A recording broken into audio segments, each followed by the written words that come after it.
பாரம்பரியமும் பெருமையும் கொண்ட மலையாள மனோரமா பத்திரிகை நடத்துகின்ற இந்த சிறப்புக்குரிய கலை இலக்கிய திருவிழாவில் பங்கேற்று பேசுவதில் நான் மிகுந்த பெருமை அடைகின்றேன், மகிழ்ச்சி அடைகின்றேன். I am happy to speak at this prestigious art and literature festival organized by the Malayalam Manorama, one of India's oldest newspaper serving the nation since 1890s. Even though I am outside Tamil Nadu now, I don't feel like being away from home. Looking at all of you, I feel like being at a place that is as close as and welcoming as my own home. அந்த அளவிற்கு ஒரு அன்பையும் வரவேற்பையும் கேரள மண்ணில் நீங்கள் இன்று எனக்கு அளித்திருக்கின்றீர்கள். I feel honored to speak on the topic literary and linguistic ethos in Dravidian politics, as it is a subject at the heart of Tamil Nadu's identity and history. The Dravidian political movement in Tamil Nadu, known for its strong linguistic and cultural pride, has held long the literature and language as its foundation pillars. This fusion of literary, linguistic and political ethos created a powerful identity that profoundly shaped Tamil Nadu's social and political landscape. The cultural, political and linguistic ties between Tamil Nadu and Kerala go back a long way. When it comes to literature, language and politics, both states have a lot in common. தந்தை பெரியார் அவர்கள் இதே கேரளாவில் 1924 நடைபெற்ற வைக்கம் போராட்டத்தை முன்னின்று நடத்தி வெற்றி பெற்றார்கள். அதேபோல் கேரளாவில் பிறந்த திரு டி.எம். நாயர் அவர்கள் தான் தமிழ்நாட்டில் நீதி கட்சியின் தொடக்க புள்ளியாக இருந்த தென்னிந்திய நல உரிமை சங்கத்தை ஆரம்பித்தாங்க. அது தமிழ்நாட்டில் புதிய அரசியல் எழுச்சியை ஏற்படுத்தியது. Tamil Nadu and Kerala governments conducted multiple events to commemorate and honor the centenary year of the Vaikom protest. Tamil Nadu and Kerala are two of the most progressive states in India. Both have successfully kept fascist and communal forces at bay. Why do the people of Tamil Nadu and Kerala stand so strongly against fascism? It's because of the progressive politics firmly established here. தமிழ்நாட்டில் திராவிட இயக்கம் தோன்றுவதற்கு முன்பு இலக்கியம் என்று சொல்லப்பட்டவை எல்லாம் வெறும் பக்தி இலக்கியங்களும் புராணங்கள் மட்டும்தான். Our leaders invoked Tamil literature to propagate rationalism and promote scientific temper. Leaders like Anna and Kalaignar popularized Tamil literature that was rooted in human life and popular culture like Tirukkural, Silappadigaram, Purananuru and Dolgapiyam among the people. To understand that ethos, we have to travel back to the early 20th century. The self-respect movement, the forerunner of the Dravidian movement, rose to resist what it saw as cultural and linguistic domination. The Dravidian movement placed Tamil as the core of its identity. Tamil wasn't seen merely as a medium of communication, but as a voice of a community seeking recognition, dignity, and independence from the Hindi imposition. The push to make Hindi the official language during the 1930s and later in the 1960s stimulated the Dravidian movement as it was perceived as an existential threat to Tamil culture and linguistic identity. The Dravidian movement recognized the potential of literature to serve as both a cultural force and a vehicle of social change. Certainly, Periyar's writings, manifestos and editorials condemned caste-based oppression, male-dominant practices, rigid social structures. He voiced for the self-respect for everybody. Our leaders harnessed literature as a tool to connect with the masses. Perading Anna and Dr. Kalaignar's speeches, infused with literary references, poetry and wit, made the political philosophy of the Dravidian movement easily understandable to all the masses. Our leaders' work echoed the Dravidian movement's core values of equality, rationalism and anti-religious beliefs. The impact of this literary and linguistic ethos on social endures today and reflects in Tamil Nadu's language policies, cultural festivals and educational curricula that preserve the unique Tamil identity. Even today, the pride in Tamil language and literature fuels policies and discussions about the state autonomy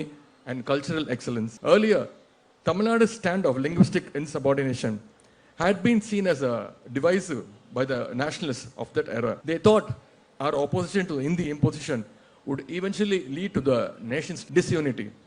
However, after many decades, history has proved otherwise, that so-called nationals who still want to impose Hindi on all the non-Hindi speaking states are indeed divisive and a threat to the national unity. So I am standing in front of you with a sense of pride that struggles carried out by the Dravidian movement in Tamil Nadu have in fact saved most of the Indian state languages from falling prey to the Hindi imposition.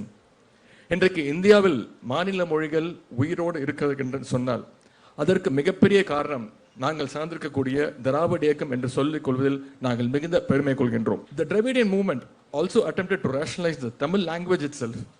Our leader, Periyar, questioned the gender-biased words in Tamil languages such as vidavai, which means a widow, and also a word bachari, which means prostitute.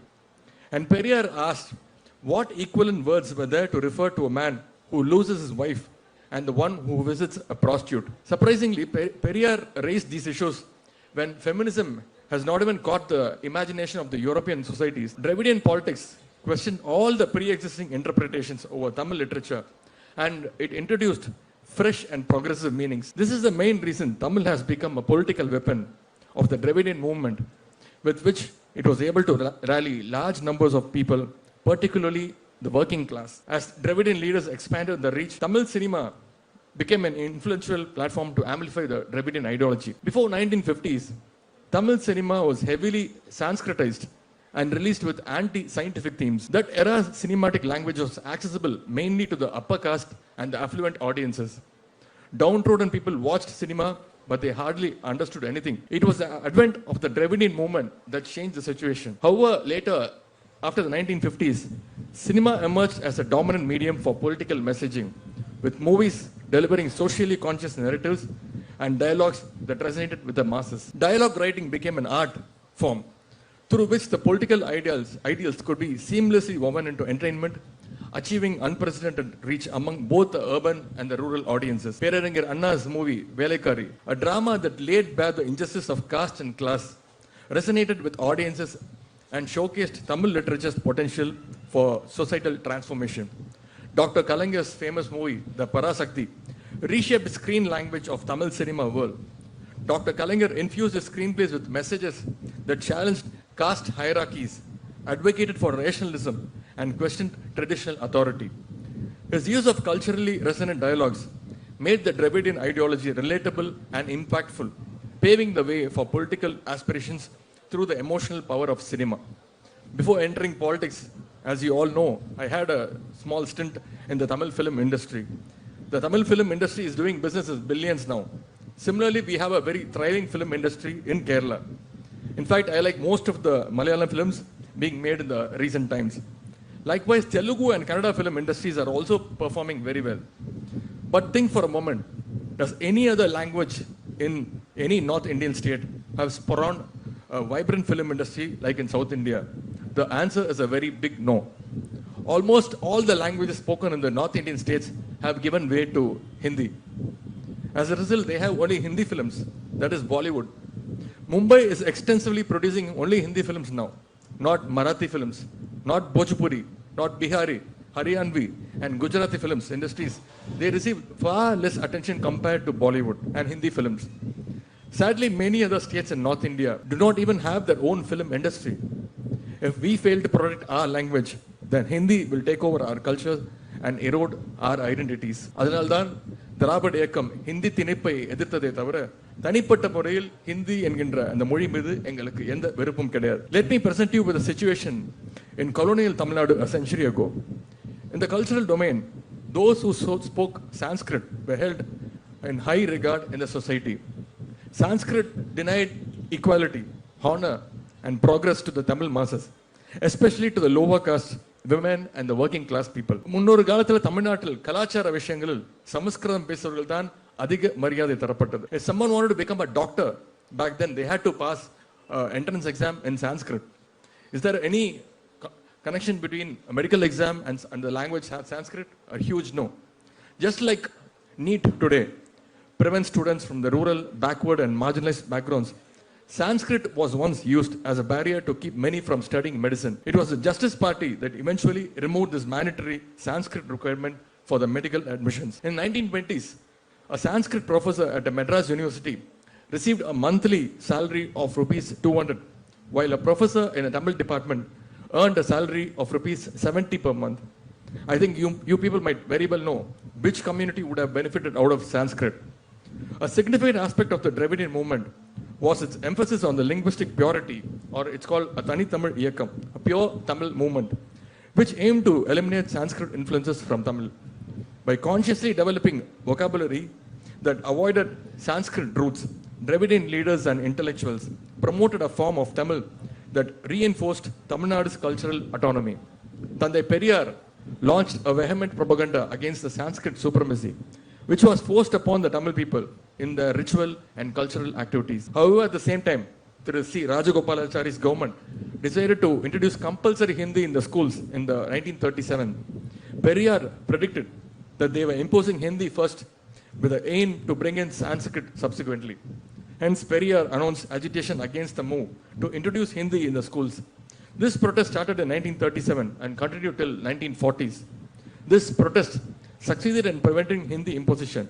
This is famously called the first Tamil language struggle.